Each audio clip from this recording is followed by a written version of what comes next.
listening to the Amazing Facts Daily Devotional. Today's topic, Mitsuo Fuchida, Living in Infamy, Part 2.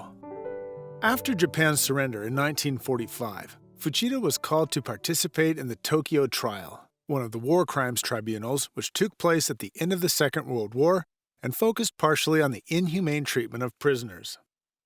Disgusted with the ordeal, Fuchida decided to conduct his own research on American treatment of Japanese prisoners of war, determined to prove the victors' hypocrisy. He decided to meet a boat of returning Japanese prisoners, and to his surprise, discovered one of his friends who had been thought dead.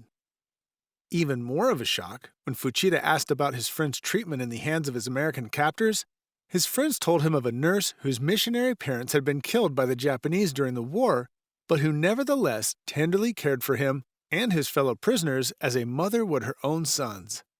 Fuchida was stunned. The next year, during his second summons to the war tribunal, Fuchida was handed a small pamphlet. It was the true story of an American soldier who had been captured and brutally tortured by the Japanese. While in prison, though, that soldier was given a Bible, and after reading it, became a Christian missionary in Japan, the country of his enemies. Again, Fuchida was baffled. He could not understand the soldier's actions. Why love? Why not revenge? He was intrigued by the God of the Bible.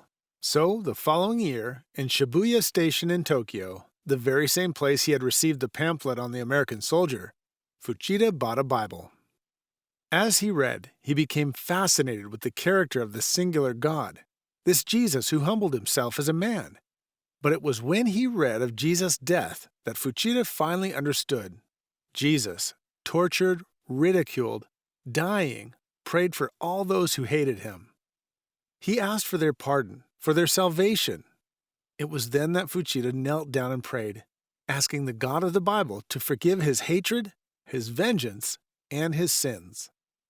He became a Christian and for the rest of his life testified of what Jesus Christ had done for him. He was scorned, hated, and even held at knife point by his own countrymen. But, to the very end, he held fast to his faith. Have you found it difficult to forgive or be forgiven? Begin by forgiving yourself. Then forgive others, and you will more deeply experience God's forgiveness towards you. Our key Bible text today comes from Ephesians chapter 4 and verse 32.